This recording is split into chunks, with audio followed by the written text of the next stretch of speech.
Meu amigo, tem muita gente que tem medo do livro de Apocalipse. Acham que é um livro de monstros, de números complicados, de simbolismos difíceis de se compreender. Mas apesar do conceito errôneo que muitos têm sobre o Apocalipse, o seu estudo demonstra que é um livro de esperança que contém as boas novas da salvação. Veja, no conflito cósmico revelado pelo Apocalipse, a raça humana envolveu-se na rebelião de Satanás. E, em consequência, isso trouxe para o ser humano inevitáveis e trágicas consequências, entre as quais se evidenciam 4. Primeiro, dor e sofrimento. Depois do pecado, o homem passou a sofrer, a experimentar dor. Segundo, a separação de Deus. O homem começou a viver sozinho, separado de Deus. Terceiro, a morte. E quarto, a imagem de Deus desapareceu do homem. O homem tornou-se uma caricatura do que era no início da criação. Para melhor compreensão, assinalamos que os seres do universo se encontram em 3 planos diferentes, determinados por suas respectivas naturezas. O primeiro plano, a natureza humana com a qual foi criado o ser humano. Um pouco superior a este está o plano dos anjos, criados com natureza angelical. E acima do plano de todos, o plano de Deus com a natureza completamente divina. Agora, o interessante é que Isaías 59, 1 e 2 diz que nossos pecados fizeram separação entre Deus e nós. Eles abriram um abismo tão grande, tão horrível, que todos os homens juntos não podem, apesar de unir seus esforços, superar esta brecha que abrimos com Deus. E isto por 2 motivos principais. Primeiro, porque todos os homens pecaram e estão destituídos da glória de Deus. E segundo, porque não alcançamos o plano da natureza divina para estender, para salvar esse abismo. Não podemos, como homens, construir uma ponte para resolver o problema. O problema do pecado tem que ser resolvido no plano divino, porque o homem não pode fazer nada para resolver o problema. Nós todos estamos mortos em delitos e pecados. Então era necessário o poder do Criador para dar-nos vida nova. Os anjos, como seres criados, por mais que quisessem, eles não poderiam ajudar-nos. A única alternativa de salvação era que Deus descesse até o homem, cobrindo o abismo. E foi justamente isso que Jesus fez. Num ato de amor incompreensível para a mente humana, ele tornou-se carne e nasceu da bendita Virgem Maria. Agora, por ser Deus, ele alcançava o plano da divindade. Ao tornar-se homem, ele desceu ao plano da humanidade, constituindo-se a única ponte real que une os 2 extremos do abismo. Só Jesus é o caminho, a verdade e a vida. Lembremos-nos de que todo aquele que se salvar um dia será salvo unicamente por Jesus.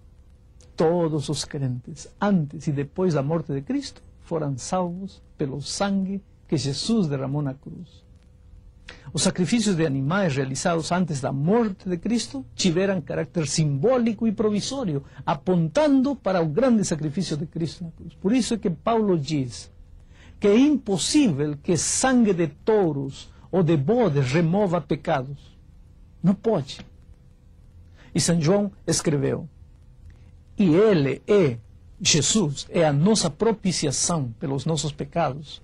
E não somente pelos nossos próprios pecados, mas também pelos pecados de todo mundo, do mundo inteiro. É o sangue de Jesus, seu Filho, que nos purifica de todo pecado. São Paulo revela-nos que Jesus é Deus e que Ele se encarnou. E ele continua dizendo, quando ele escreve a Timóteo, que há um só mediador entre Deus e os homens, Jesus Cristo, homem. E tem razão, porque não há outro ser que possa falar ao homem sobre as coisas de Deus como Deus.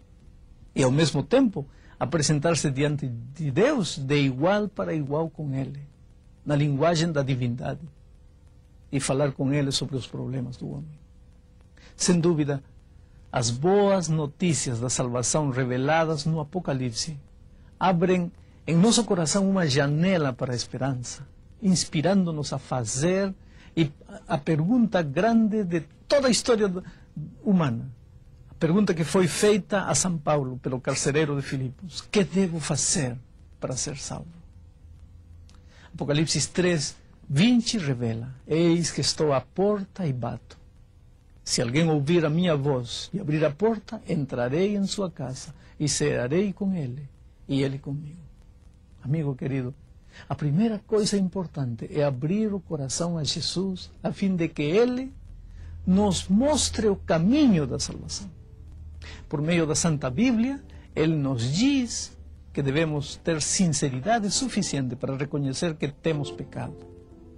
Além disso, devemos arrepender-nos do pecado.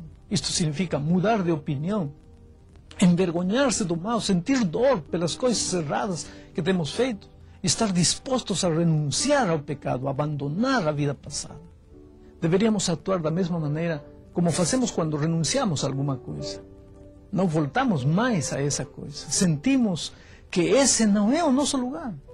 Então deveríamos fazer como ensina o Pai Nosso: orar a Deus e dizer-lhe: perdoa as nossas dívidas ou pecados.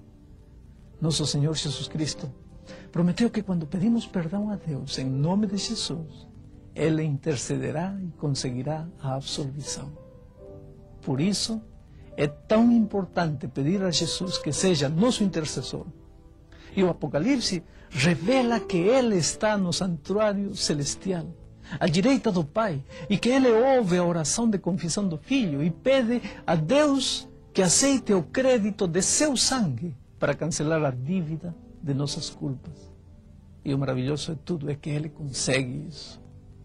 E agora que somos salvos pela graça de Deus, em razão dos méritos, do sacrifício de Jesus, eu pergunto: vamos seguir a nossa vida passada? Não, claro que não. Como está revelado no Apocalipse, vamos viver como Ele viveu.